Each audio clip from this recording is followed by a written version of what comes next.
Hello everyone.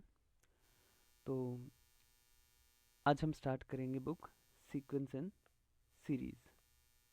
Sequence and series book है, किसकी है? जीवन सन पब्लिकेशन की। और ये book MDU and Kurukshetra university, CDLU,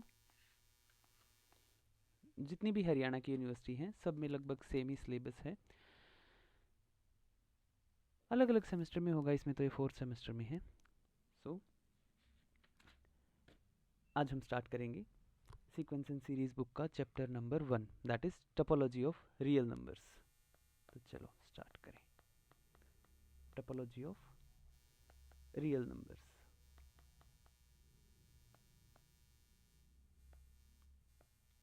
ये है चैप्टर नंबर 1 इस बुक का। सबसे पहली चीज है यहाँ पे sets. What is a set? A well defined collection of object.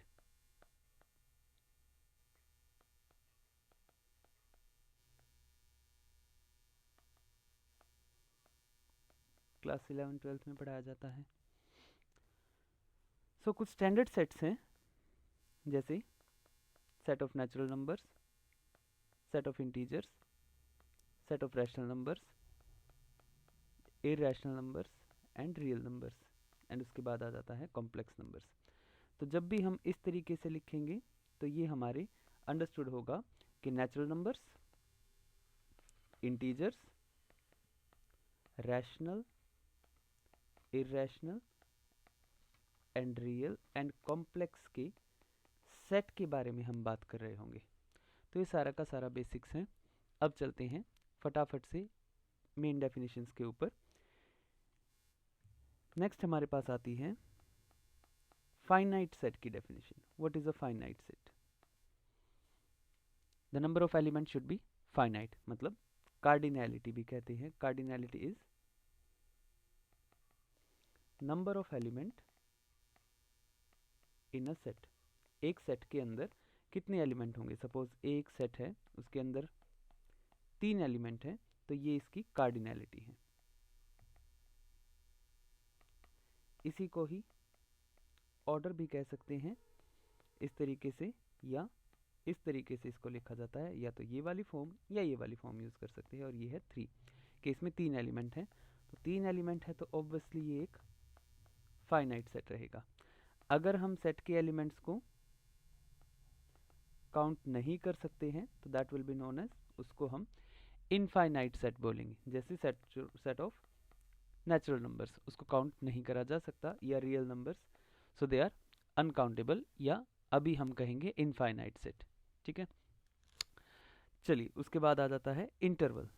ये सारी बेसिक टर्म्स हैं जो आपको पता होनी चाहिए।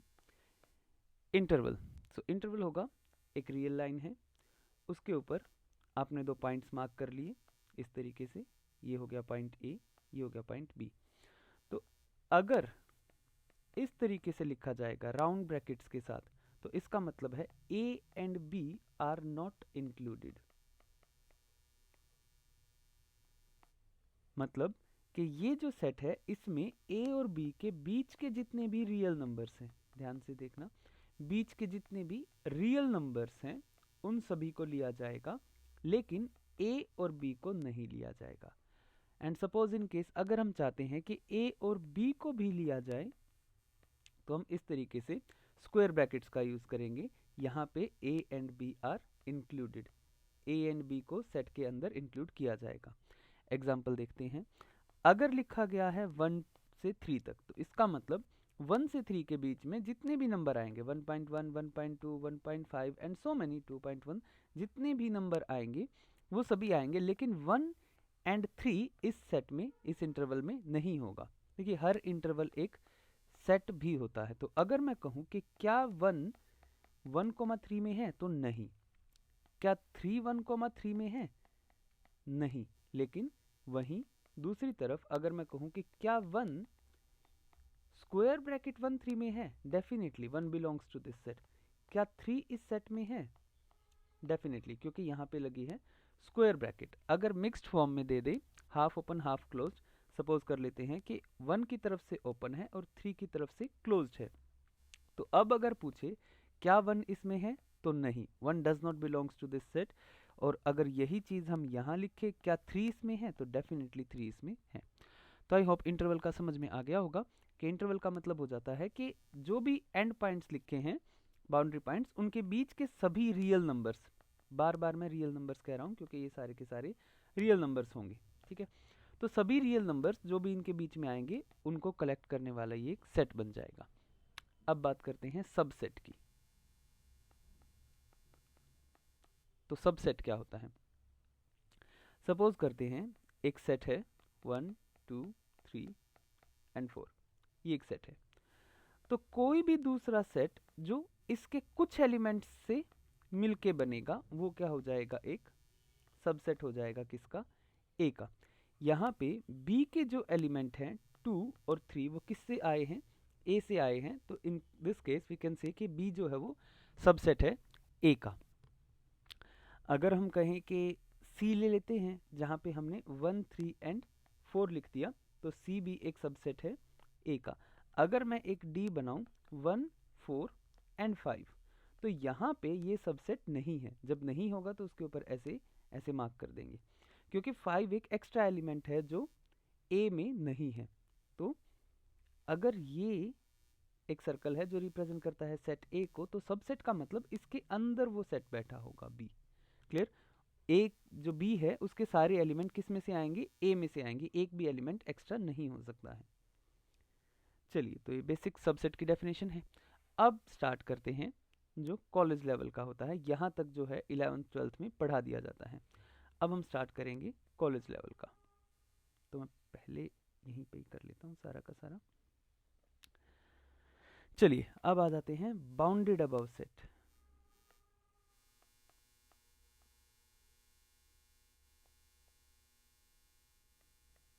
सो किन सेट्स को बाउंडेड अबव सेट कहा जाएगा और वहां से क्या होगा? सपोज कर लेते हैं ऐसे एक सेट है, कोई भी नॉन एम्प्टी सेट है। मैं रियल लाइन पे अभी के लिए उसको ड्रॉ कर लेता हूँ इस तरीके से। तो सेट है तो कोई ना कोई इंटरवल फॉर्म में इसको बना लेते हैं। सपोज कर लेते हैं इधर मैं S1 नाम से एक सेट ले लेता हूँ जिसके एलिमेंट A और B ओपन ब्रैकेट, और इधर मैं S2 नाम से ले लेता हूँ C एंड D। ये दो अलग अलग सेट हो गए, S1 अलग हो गया, S2 अलग हो गया। तो किसी भी सेट को, any set is said to be bounded, उस सेट को बाउंडेड कहा जाएगा। कब? Bounded above. खासकर अभी हम बात कर रहे हैं बाउंडेड अबव की, तो यहाँ पे मैं लगा देता हूँ is said to be bounded above. उसे बाउंडेड अबव कहा जाएगा अगर आप एक एलिमेंट के ढूंढ पाए। ठीक है, अगर आप एक एलिमेंट के ढूंढ पाए जो कि सेट S के सभी एलिमेंट्स से बड़ा होगा। इस बात पे ध्यान देना है जो ये सेंटेंस यहाँ लिखा गया है। किसी सेट को हम बाउंडेड अबव तब कहेंगे अगर हम कोई एक एलिमेंट के ढूंढ पाए। यूजुअली तो इसमें जो स्टैंडर्ड नोटेशन होती है, जब स्टैंडर्ड बुक्स पढ़ेंगे इंटरनेशनल लेवल की, तो वहाँ पे कैपिटल M मिलेगा। ठीक है, बाउंडेड अबव की लिमिट के लिए कैपिटल M मिलेगा और बाउंडेड बिलो में स्मॉल m मिलेगा। तो इस बुक में के यूज कर रखा है तो के यूज कर सकते हैं कि अगर हम कोई के ढूंढ पाए या कोई कैपिटल M ढूंढ पाए, मतलब एक ऐसा रियल नंबर जो कि S के, जिस भी सेट को हमें बाउंडेड अबव बताना है, S के सभी एलिमेंट्स से बड़ा होगा।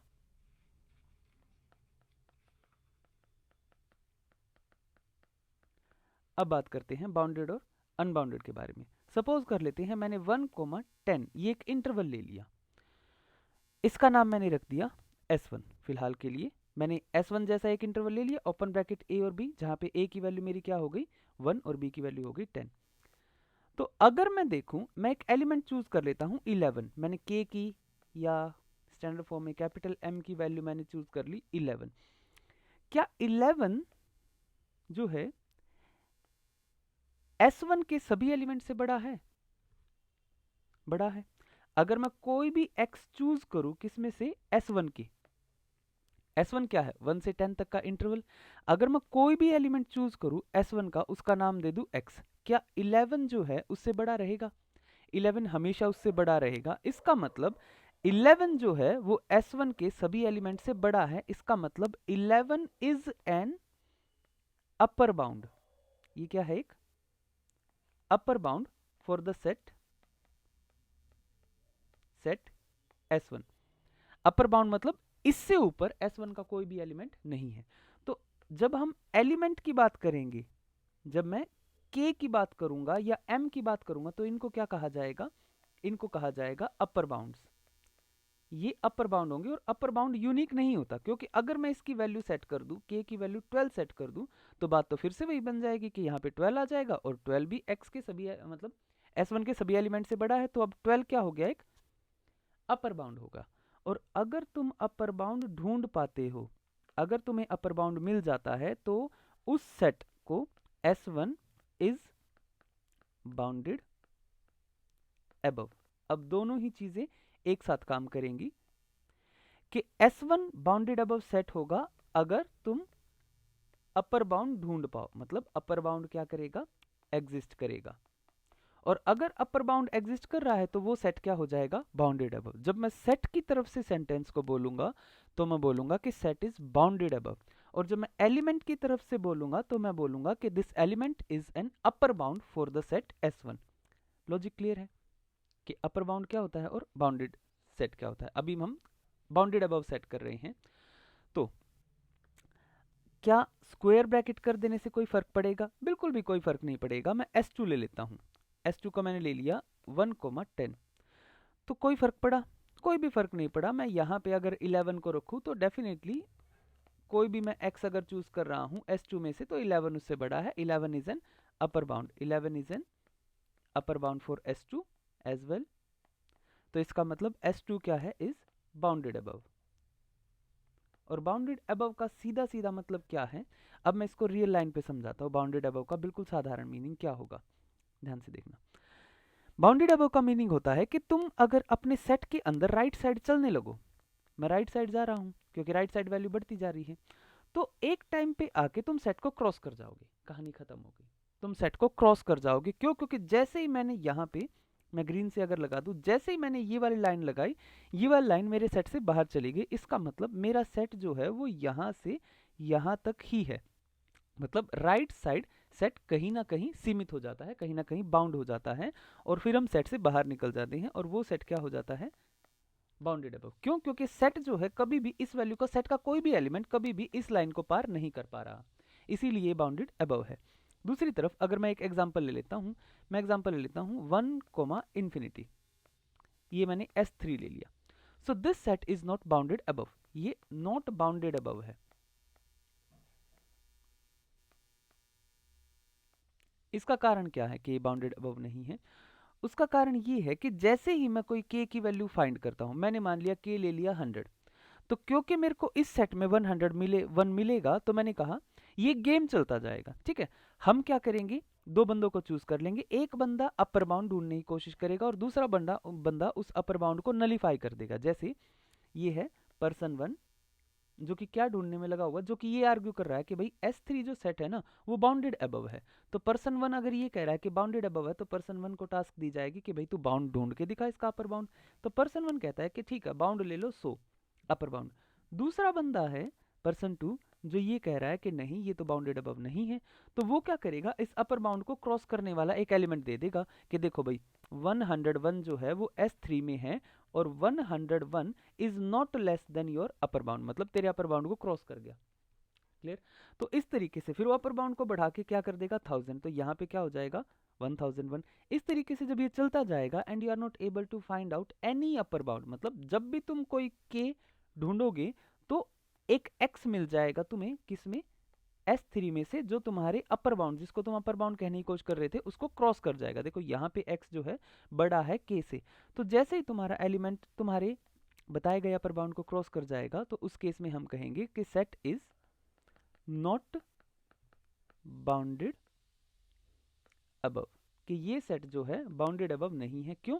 क्योंकि हम इसका अपर बाउंड नहीं ढूंढ पा रहे। ठीक है, या दूसरे शब्दों में कहें तो अनबाउंडेड अबव कहा जा सकता है, अनबाउंडेड अबव भी इसको कहा जा सकता है, unbounded above set.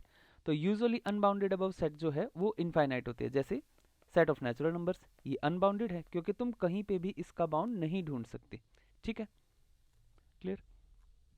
Real line unbounded है, तो कैसे भी सेट बनाए जा सकते हैं, जैसे 2 की पावर n का मैं एक सेट बना लेता हूं, तो ये भी क्या हो जाएगा, अनबाउंडेड। क्यों? क्योंकि over the time you will never be able to find out any upper bound. n factorial का सेट बना लेते हैं, unbounded above. So there are many examples.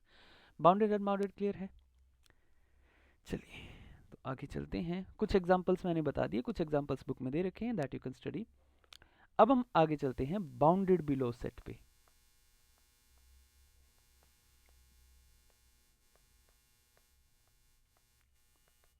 बिल्कुल सेम तरीके से जैसे बाउंडेड अबव था वैसे ही बाउंडेड बिलो होगा, कि अगर कोई सेट ले लेते हैं, S1 ले लेते हैं, so S1 is said to B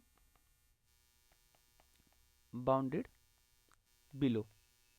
अब मैं एक एक्चुअल डेफिनेशन लिखूंगा, S1 is said to be bounded below if there exists an element, या अ नंबर कह सकते हैं, अ रियल नंबर। एलिमेंट की बजाय मैं यूज कर लूंगा रियल नंबर, क्योंकि अभी हम रियल नंबर्स में पढ़ाई कर रहे हैं। अदरवाइज हम एलिमेंट यूज करते हैं, क्यों? क्योंकि अगर मैं 2D में चला जाऊं बाउंडेड अनबाउंडेडनेस को लेके, तो वहां पे डेफिनेशन में तुम रियल नंबर नहीं कह सकते, क्योंकि 2D में हमारे पास कोऑर्डिनेट सिस्टम होगा, जैसे a, b। तो मैं यहाँ पे ये नहीं कहूंगा कि एक रियल नंबर है, एक कोऑर्डिनेट सिस्टम, तो एक एलिमेंट एग्जिस्ट करेगा। तो फिलहाल क्योंकि हमें सिर्फ रियल में रहना है, इसीलिए हम एलिमेंट लिखे या रियल नंबर लिखे, बोथ आर सेम थिंग। तो अगर तुम्हें एक रियल नंबर मिल जाए जिसको हम यूजुअली एल से डिनोट करते थे, ठीक है, स्मॉल एल से कह सकते हो, ठीक है, इस बुक में फिर से K1 ही लिखा गया है, K1 लिख सकते हैं। अगर तुम्हें एक ऐसा एलिमेंट मिल जाए सच दैट कोई भी x अगर तुम चूज करो सेट में से, वो x हमेशा जो है बड़ा रहेगा तुम्हारे लोअर बाउंड से, इसका नाम क्या हो जाएगा, ये हो जाएगा लोअर बाउंड। मतलब सेट गिरेगा लेकिन k से नीचे नहीं गिरेगा, ठीक है। साधारण शब्दों में अगर समझें तो अगर मेरे पास एक सेट है रियल लाइन पे और ये उसकी वैल्यू है a से b तक, तो इस बारी अगर मैं लेफ्ट की तरफ चलना स्टार्ट करूं तो डेफिनेटली एक टाइम ऐसा आएगा जब मैं सेट को क्रॉस कर जाऊंगा। इसका मतलब सेट एक फिक्स्ड लिमिट से नीचे नहीं जाएगा। अब ध्यान दो, अगर ये ए बी है तो इसके लेफ्ट, ए के लेफ्ट साइड के सारे ही नंबर कैसे सर्व कर रहे हैं, ए के लेफ्ट साइड का कोई भी नंबर चूज कर लो, these will serve as lower bounds, क्योंकि इनमें से कोई सा भी नंबर तुम चूज कर लो वो एक लोअर बाउंड की तरह सर्व करेगा। एक एग्जांपल ले लेते हैं, मान लिया मैंने ले लिया -10 to 10 एक सेट ले लिया, तो -10 से नीचे जितने भी नंबर है, -11, -11.5, -10.5, वो सभी नंबर्स कैसे सर्व करेंगे, हमारे लोअर बाउंड की तरह सर्व करेंगे। और ऐसे ही अगर मैं 10 के राइट साइड के सभी नंबर्स ले लूं तो वो सारे के सारे कैसे सर्व करेंगे, एज द अपर बाउंड सर्व करेंगे। क्लियर, डेफिनेशन क्लियर है। और बीच में हमारा क्या रह जाएगा, s, ठीक है। तो इसका मतलब क्या हो गया कि s के एलिमेंट कभी भी राइट साइड वाले एलिमेंट से अपर बाउंड से तो बड़े नहीं हो सकते। अगर यहाँ पे x है तो ये कभी भी जो है इनसे बड़ा नहीं हो सकता, कैपिटल M से, और कभी भी जो है ये, अगर ये इनसे छोटा, ये हमेशा इनसे बड़े रहेंगे। मतलब यहाँ पे ये हमेशा लोअर बाउंड से बड़ा रहेगा, x हमेशा तो लोअर बाउंड से बड़ा रहेगा लेकिन m से कभी बड़ा नहीं हो पाएगा। इसका मतलब x जो है वो फिक्स रहेगा, ठीक है। इसको दूसरे शब्दों में लिखें तो इस तरीके से आ जाएगा कि x कोई भी अगर एलिमेंट है तो वो अपने लोअर बाउंड और अपर बाउंड के बीच में ही रहेगा। मतलब s का हर एक एलिमेंट अपने लोअर और अपर बाउंड के बीच में ही रहेगा। क्लियर है। तो लोअर बाउंड, अगर एक लोअर बाउंड मिल गया तो फिर तुम्हें इनफाइनाइटली मैनी लोअर बाउंड्स मिल जाते हैं, बहुत सारे लोअर बाउंड एग्जिस्ट कर जाते हैं। क्लियर है। चलिए, तो अगर तुम्हें लोअर बाउंड नहीं मिलता है, जस्ट इन केस अगर लोअर बाउंड नहीं मिलता है, सपोज कर लेते हैं -2 की पावर n, मैंने एक सेट ले लिया, अब नेगेटिव की तरफ ये बढ़ता जाएगा, तो इसका लोअर बाउंड कभी भी नहीं मिलेगा, क्योंकि जैसे ही हमें लोअर बाउंड मिल जाएगा कोई एलिमेंट आ जाएगा जिसके लिए हम कहाँ पहुंच जाएंगे, उस लोअर बाउंड को क्रॉस कर जाएंगे। तो ऐसे केस में हमें कहा जाएगा, इस सेट को कहा जाएगा unbounded, that this set is unbounded below, means this set is not bounded below. Clear? तो अब हमने जो definitions करी हैं, हमने कर लिया कि what is bounded above set and what is bounded below set. ये दोनों ही सेट हमने कर लिए. अब अगर इन दोनों कंडीशन को मर्ज कर दे, जैसे यहाँ पे ये जो S है ये बाउंडेड अबव भी है और बाउंडेड बिलो भी है, अगर इन दोनों कंडीशंस को मर्ज कर दिया जाए तो हमारे पास निकल के आती है डेफिनेशन ऑफ बाउंडेड सेट. क्या निकल के आएगा? Bounded set means if a set is both bounded above and bounded below, वो सेट बाउंडेड अबव भी है एंड बाउंडेड बिलो भी है, then that set is called a bounded set. और अगर इनमें से एक भी बाउंड एग्जिस्ट नहीं करता, या तो बाउंडेड बिलो एग्जिस्ट नहीं करता या अपर बाउंड एग्जिस्ट नहीं करता, तो उसको अनबाउंडेड सेट कह दिया जाएगा. ठीक है, तो बाउंडेड का मतलब है कि वो दोनों तरफ से बाउंडेड होगा, और अनबाउंडेड का मतलब है कि किसी एक तरफ से या दोनों तरफ से अनबाउंडेड हो सकता है. क्लियर है? अब आ जाते हैं आगे.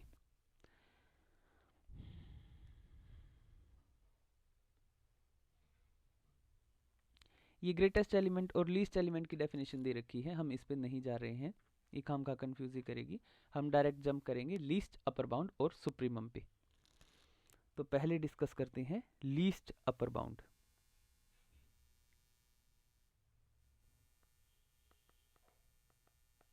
लीस्ट अपर बाउंड, या शॉर्ट फॉर्म में LUB ऐसे लिखा दिखेगा. लीस्ट अपर बाउंड, या इसी को ही दूसरे नाम से भी जाना जाता है जो कि है सुप्रीमम. क्लियर? तो इसी को ही हम सुप्रीमम भी कह देते हैं. अच्छा, जब भी सुप्रीमम लिखा जाएगा या LUB लिखा जाएगा तो उसके साथ सेट का नाम आएगा, लेकिन बात कर रहे होंगे हम एलिमेंट की. इसकी नोटेशंस पे ध्यान देना है. पहले इसकी डेफिनेशन पढ़ लेते हैं, डेफिनेशन क्या है. सो डेफिनेशन पे बात करते हैं कि डेफिनेशन क्या है, लीस्ट अपर बाउंड किसे कहा जाएगा. मान लिया S एक नॉन एम्प्टी सबसेट है. Let S be a non empty subset of R. Real line का एक नॉन एम्प्टी सबसेट है. Then a real number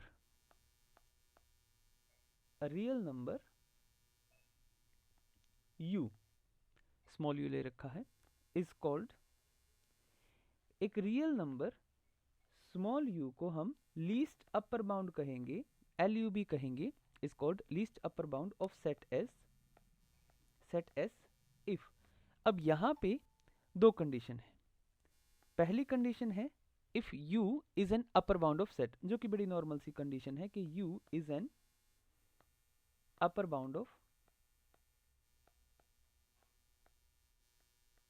set, क्योंकि नाम में ही आ गया लीस्ट अपर बाउंड. अब लीस्ट का मतलब क्या है? सबसे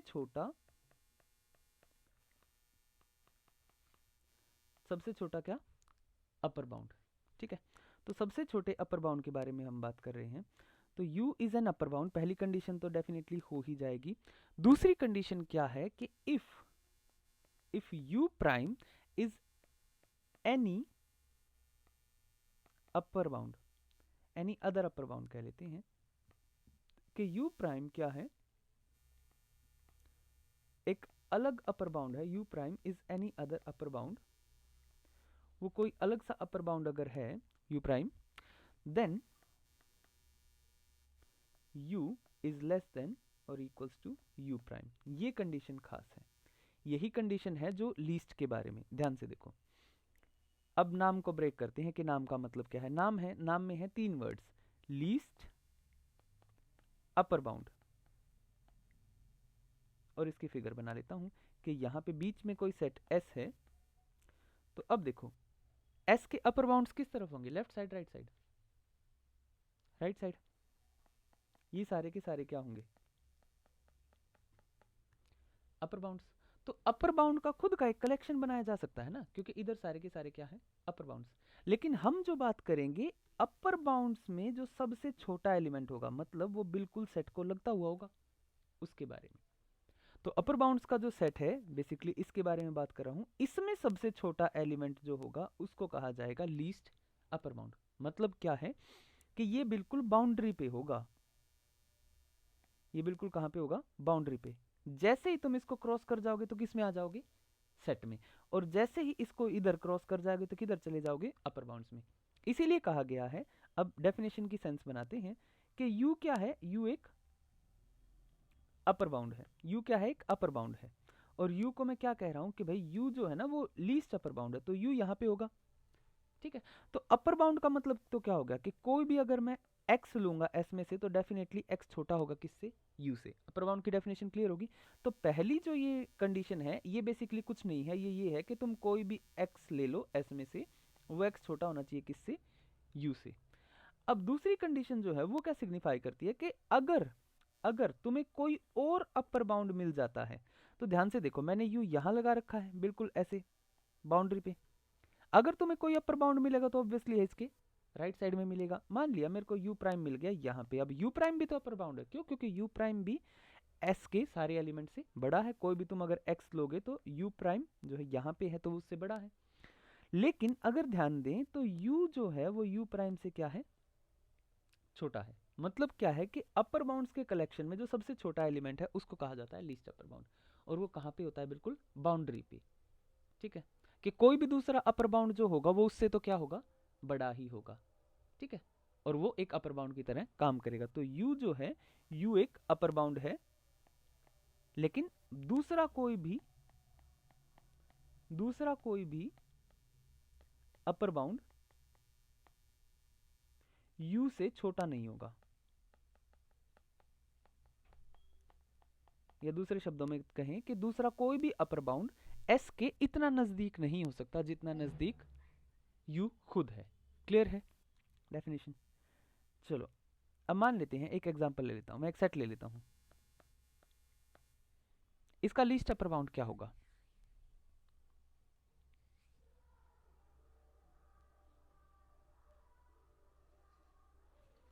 इसका लीस्ट अपर बाउंड होगा 3। ठीक है, इसका लीस्ट अपर बाउंड क्या होगा, 3 होगा। अब 3 कैसे होगा, देखो क्या हमने एक बारी भी ये कहा कि लीस्ट अपर बाउंड या अपर बाउंड सेट का पार्ट होना चाहिए या नहीं होना चाहिए, इस बारे में कोई बात नहीं करी गई है।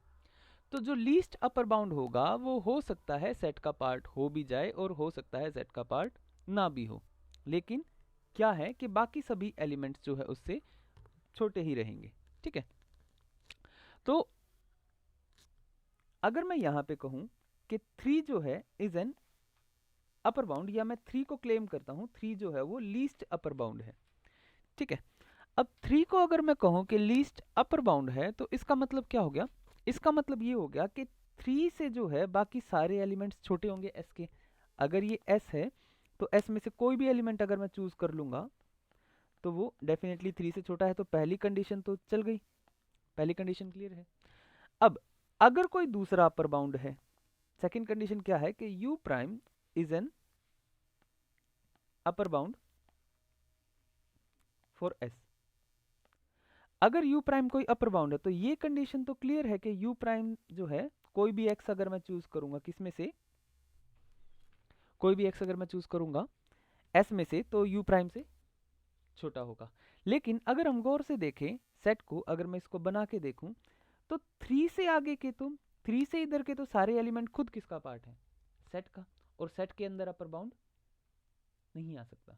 ठीक है, क्यों, क्योंकि सेट के अंदर क्यों नहीं आ सकता, मान लेते कि सेट के अंदर अपर बाउंड हो गया तो जैसे ही मैं इसको और जूम करूंगा, जैसे ही और जूम करूंगा, देखो इसको ऐसे कर लेते हैं, मैंने ये ऐसे बिल्कुल जूम इन कर लिया और मैंने ये लाइन बना ली और मैंने बनाया कि भाई सेट के बिल्कुल यहाँ पे बिल्कुल कोने पे, ठीक है, बिल्कुल मैच कर रहा है।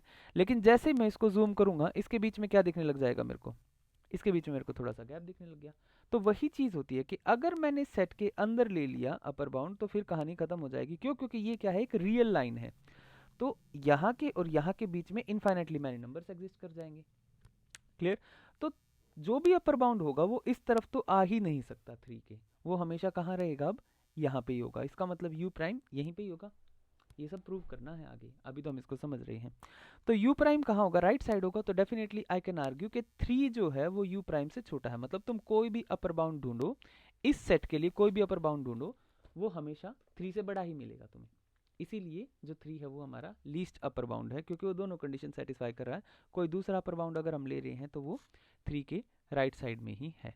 अच्छा, जो लीस्ट अपर बाउंड होता है वो यूनिक होता है, एक अकेला ही होता है, ठीक है, कोई और उसको उसकी कंडीशन को सेटिस्फाई नहीं कर सकता, ठीक है।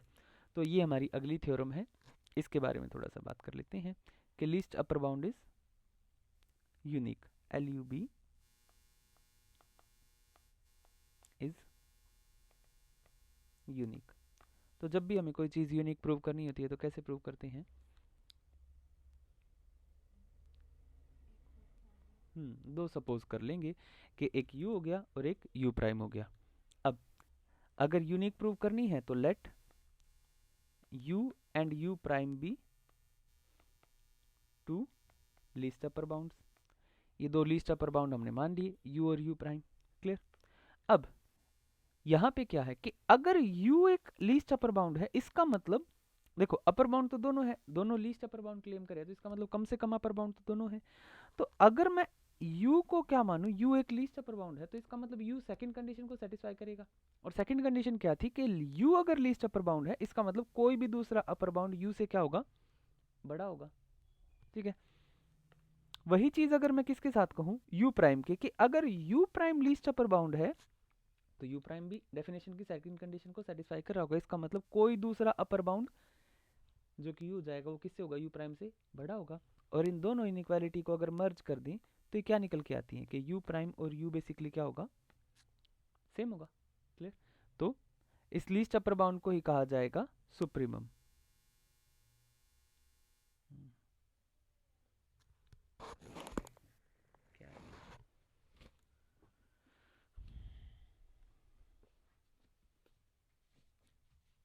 लीस्ट अपर बाउंड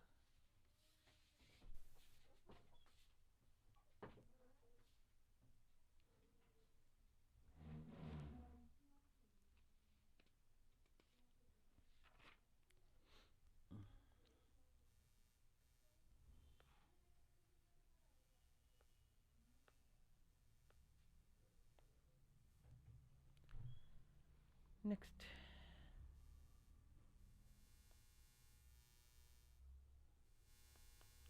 थ्योरम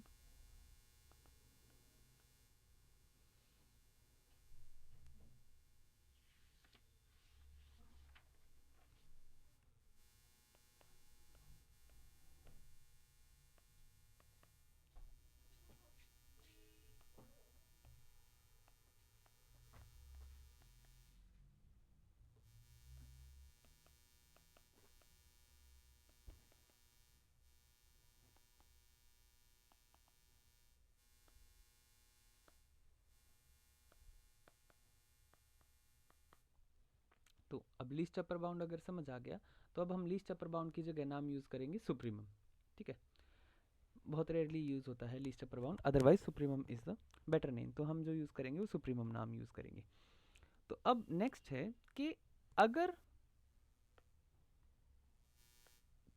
देखो सुप्रीमम यूनिक होता है, वो तो हमने कर लिया प्रूव, सुप्रीमम इज यूनिक या लीस्ट अपर बाउंड कह लो।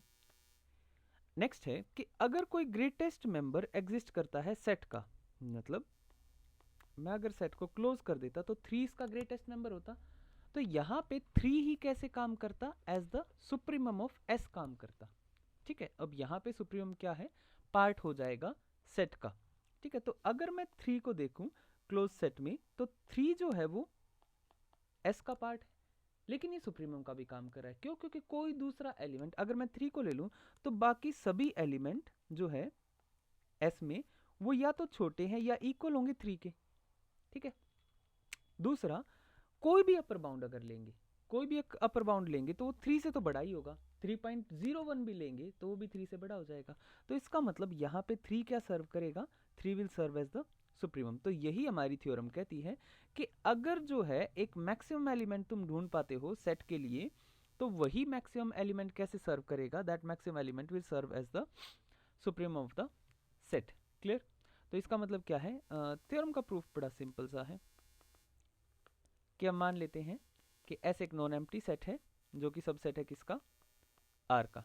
ठीक है, अब मान लेते हैं कि U एक ग्रेटेस्ट मेंबर है जो एग्जिस्ट करता है, तो X जो भी हम X चूज करेंगे S में से, वो सभी या तो बराबर होंगे या छोटे होंगे U से। ठीक है, तो पहली कंडीशन तो डन होगी कि मैंने कोई भी X चूज किया, U से वो छोटा आ गया। अब दूसरी कंडीशन क्या है कि अगर, अब U तो क्या है, U खुद पार्ट है S का। ठीक है, और कोई भी अपर बाउंड होगा तो अपर बाउंड तो सेट से अब बाहर ही मिलेगा हमें। कोई भी U प्राइम अगर होगा हमारा, कोई भी U प्राइम होगा तो उसको भी X से तो बड़ा ही रहना पड़ेगा। मतलब S के सभी एलिमेंट, U प्राइम क्या है, U प्राइम एक और अपर बाउंड माना मैंने, जिसको क्या कहा जा रहा है कि हो सकता है भाई कि ये क्या हो, एक सुप्रीमम हो। तो अगर ये सुप्रीमम तो ये S के सभी एलिमेंट से बड़ा होगा, और उस S के एलिमेंट्स में एक एलिमेंट क्या है, U भी तो है। U जो है वो S का पार्ट है। ठीक है, और S के सभी एलिमेंट से अपर बाउंड का काम क्या होता है कि S के सभी एलिमेंट से या तो बड़ा हो या उसके बराबर हो जाए। और मैंने U प्राइम कैसे माना है कि U प्राइम भाई U नहीं है, कुछ और है। तो अगर U प्राइम U नहीं है तो इसका मतलब U कहीं ना कहीं छोटा हो जाएगा U प्राइम से। क्यों? क्योंकि U प्राइम अपर बाउंड है तो उसको S के सभी एलिमेंट से बड़ा होना पड़ेगा, लेकिन S के सभी एलिमेंट में तो एक एलिमेंट क्या आ जाएगा, U भी आ जाएगा। तो इसका मतलब क्या हो जाएगा कि U is less then U prime. वही तो डेफिनेशन है सुप्रीमम की। दस U is the supremum of S। इसको सुप S लिखा जाएगा। ठीक है, कैसे लिखा जाएगा, सुप S।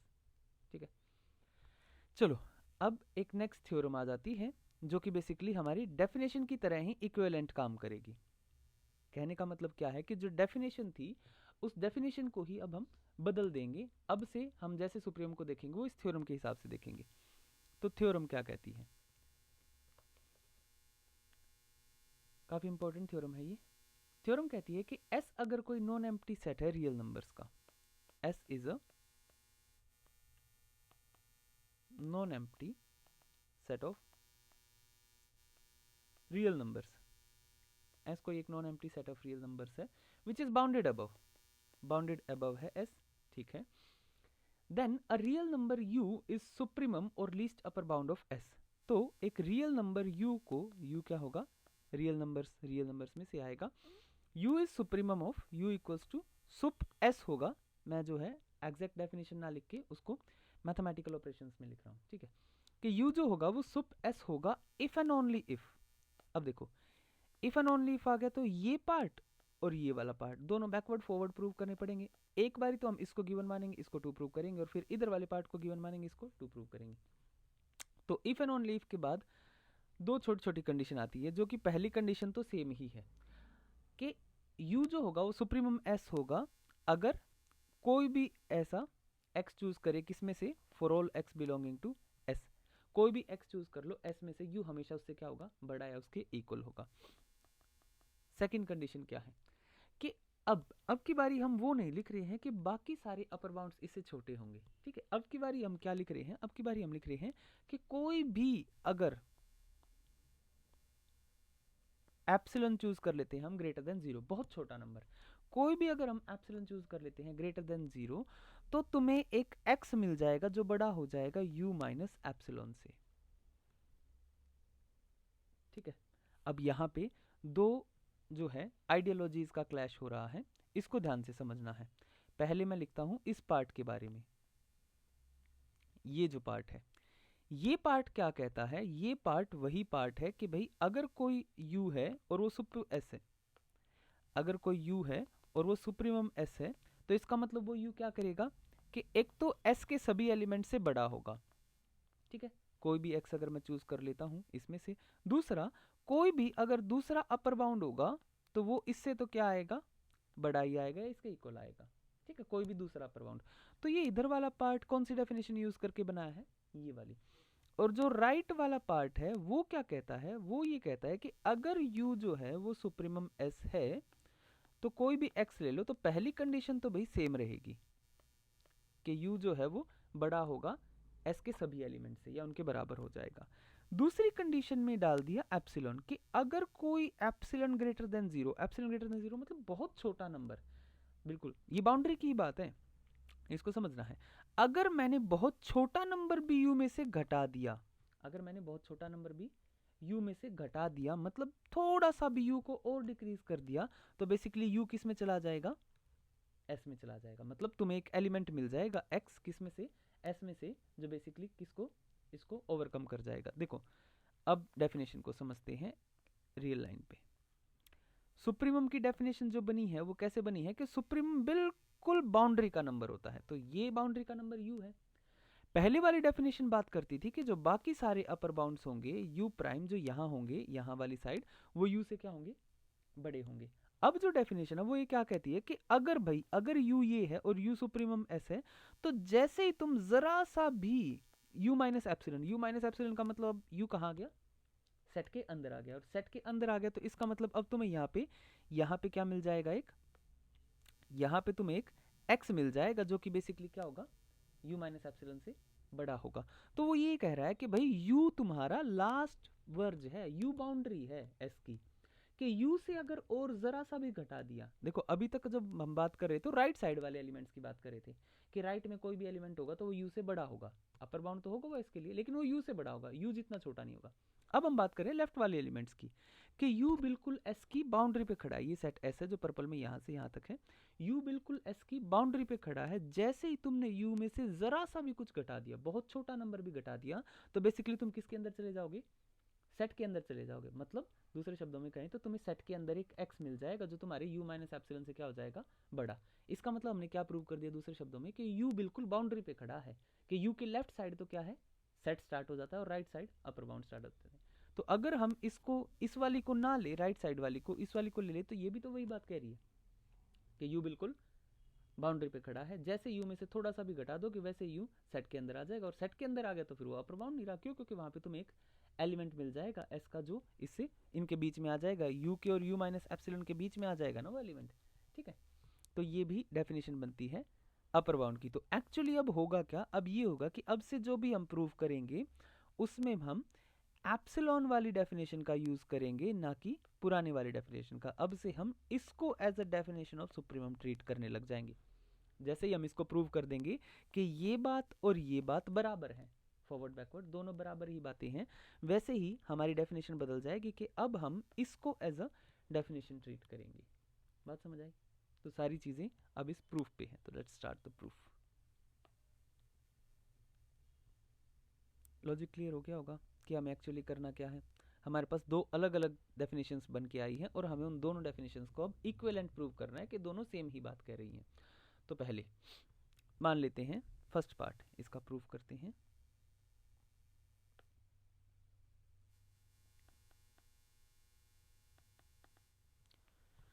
First part, let you be the supremum of set S. मान लेते हैं यू एक सुप्रीमम है एस का। तो अगर यू सुप्रीमम है तो you is an upper bound, क्योंकि सुप्रीमम की डेफिनेशन में अपर बाउंड आता है, ठीक है। और अपर बाउंड है तो इसका मतलब अगर कोई भी तुम x चूज करोगे s में से, तो डेफिनेटली x को छोटा होना पड़ेगा u से, उसके बराबर होना पड़ेगा। बात समझ आई? नाउ अगर मैं कोई भी एक एप्सिलॉन ले लूं for any epsilon greater than 0, जैसे ही मैं u माइनस एप्सिलॉन करूंगा, u minus epsilon is less then u। अब इसका मतलब क्या आ गया, u minus epsilon is not an upper bound, क्योंकि u से छोटा हो गया ना। u मैंने क्या लिया, देखो u मैंने क्या लिया, सुप्रीमम एस, इसका मतलब ये सबसे छोटा अपर बाउंड है, इससे छोटा कोई भी अपर बाउंड नहीं बन सकता, ठीक है। तो इससे छोटा कोई भी अपर बाउंड नहीं बन सकता, इसका मतलब u minus epsilon is not an upper bound for S. S के लिए u माइनस एप्सिलॉन क्या नहीं है, एक अपर बाउंड नहीं है। और अपर बाउंड नहीं है तो इसका मतलब अपर बाउंड नहीं है, क्यों नहीं होगा, उसका कारण क्या होगा कि जब इसको अपर बाउंड बनाने की कोशिश करी गई होगी u माइनस एप्सिलॉन को, तो कोई ना कोई x हमें मिल गया होगा, कोई ना कोई एलिमेंट हमें मिल गया होगा, किसमें, सेट s में, जो बेसिकली किससे बड़ा हो गया होगा, u माइनस एप्सिलॉन। इसीलिए तो अपर बाउंड नहीं बन पाया, समझ रहे हो? क्लियर? कि u अपर बाउंड है, u एक लीस्ट अपर बाउंड है, इसका मतलब क्या है कि इससे छोटा कोई अपर बाउंड मिला ही नहीं होगा, इसीलिए उसको लीस्ट अपर बाउंड घोषित करना पड़ा। ठीक है, दूसरे शब्दों में कहें तो इससे छोटा कोई अपर बाउंड क्यों नहीं है? क्योंकि पक्का जब हम अपर बाउंड ढूंढ रहे होंगे तो हमें एक एलिमेंट मिल गया होगा s का, जो बेसिकली इसको सरपास कर गया होगा, जिसकी वजह से ये अपर बाउंड नहीं बन पाया और फिर हमें आगे बढ़ना पड़ा अपर बाउंड की खोज में। तो हमें क्या मिला? u। बात समझ आई? क्लियर? तो ये बात प्रूव होगी कि u माइनस एप्सिलॉन से बड़ा हो जाएगा। बेसिकली मैंने अगर अपर बाउंड u है तो ये वाली कंडीशन प्रूव होगी ना कि x जो है बड़ा होगा किससे? अपर बाउंड से, जो कि बेसिकली ये सेकंड कंडीशन है। पहली कंडीशन तो यही प्रूव होगी थी। इसमें मैंने देखो डेफिनेशन को तो गिवन मान लिया, जो यहाँ वाली डेफिनेशन है कि u अगर सुप्रीम है तो बाकी सारे अपर बाउंड उसके। अब उसकी हेल्प से मैंने ये और ये प्रूव कर दिया। अब कन्वर्स पार्ट में हम क्या मानेंगे कि u जो होगा वो अपर बाउंड होगा, मतलब u इस तरीके के कुछ काम कर रहा होगा। ठीक है, और अब हमें क्या प्रूव करना है कि u एक अपर बाउंड है, मतलब सुप्रीमम है। तो कन्वर्स पार्ट में क्या है? अब सपोज कर लेते हैं कि u एक, let u be an element या अ रियल नंबर। ठीक है, u इज अ, अब ध्यान देना यहाँ पे मैंने माना था कि u सुप्रीमम है। क्यों? क्योंकि यहाँ पे मैं ये वाला पार्ट यूज कर रहा था जो कि डेफिनेशन ऑफ सुप्रीमम है। ठीक है, और अगर वो सुप्रीमम था तो उसने ये दोनों कंडीशन सेटिस्फाई कर दी। मैंने ये प्रूव कर दिया कि अगर u सुप्रीमम है तो वो ये दोनों कंडीशन 1 और 2 दोनों कंडीशन सेटिस्फाई करेगा। अब मैं क्या करूंगा कि अगर कोई u है, अगर कोई u है जो ये दोनों कंडीशन सेटिस्फाई करता है तो वो ऑटोमेटिकली सुप्रीमम वाली डेफिनेशन भी सेटिस्फाई करेगा। अब मैं ये प्रूव करूंगा कि अगर कोई u है जो ये दो कंडीशन सेटिस्फाई कर रहा है तो वो सुप्रीमम वाली डेफिनेशन भी सेटिस्फाई करेगा। तो u क्या मान लिया? एक रियल नंबर मान लिया मैंने। ठीक है, जो कि basically condition number 1 and condition number 2 को सेटिस्फाई करता है। कंडीशन नंबर 1 क्या है कि अगर कोई भी x चूज कर लेंगे s में से तो x जो है वो छोटा रहेगा u से। एंड कंडीशन नंबर 2 क्या है कि अगर कोई भी एप्सिलॉन ग्रेटर देन 0 ले लेंगे तो x जो है u माइनस एप्सिलॉन से बड़ा आ जाएगा।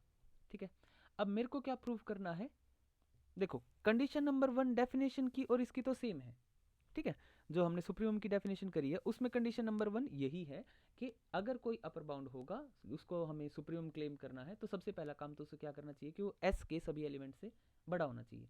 लेकिन कंडीशन नंबर 2 क्या कहती है सुप्रीमम की डेफिनेशन में? कंडीशन नंबर 2 कहती है कि अगर कोई दूसरा अपर बाउंड है u प्राइम तो वो u से क्या होगा?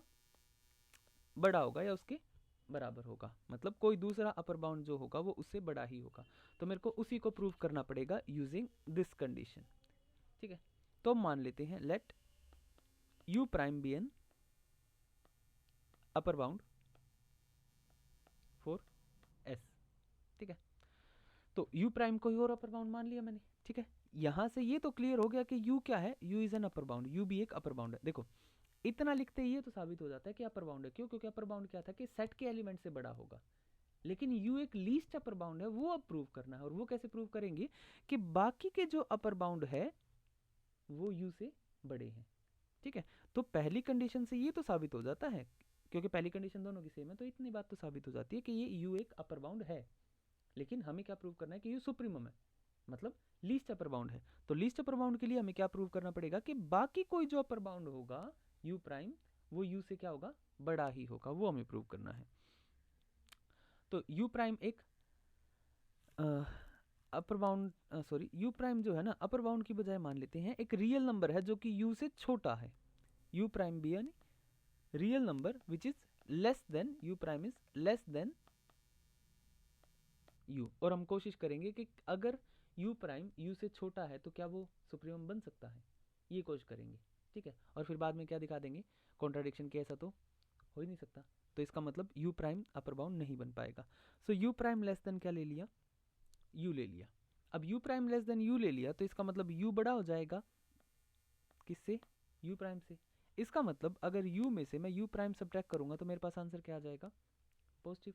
अब इसी u माइनस u प्राइम को मैं क्या ले लूंगा?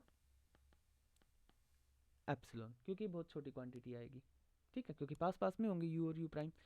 तो अगर मैं इसको एप्सिलॉन ले लूं और कंडीशन नंबर 2 को जो है लगाऊं, कंडीशन नंबर 2 क्या कहती है कि u में से अगर तुमने u में से एप्सिलॉन को घटा दिया तो x जो है बड़ा हो जाएगा। कंडीशन नंबर 2 यही कहती है कि u जो है इस तरीके का एलिमेंट है कि जैसे ही तुम उसमें से कोई भी बहुत छोटा एप्सिलॉन घटा दोगे तुम्हें एक एलिमेंट मिल जाएगा s में जो कि x होगा और वो बड़ा होगा u माइनस एप्सिलॉन से।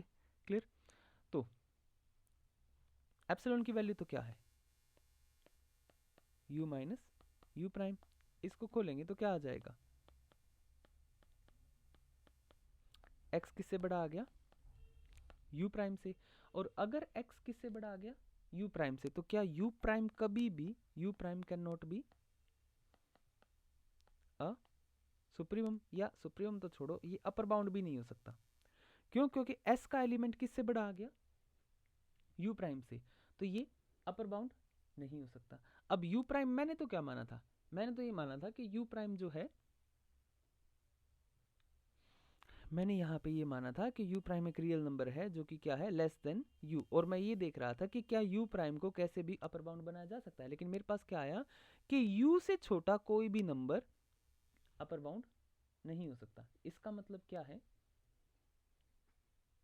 इसका मतलब क्या है दूसरे शब्दों में, इसका मतलब ये है दूसरे शब्दों में कि u ही सबसे छोटा अपर बाउंड है।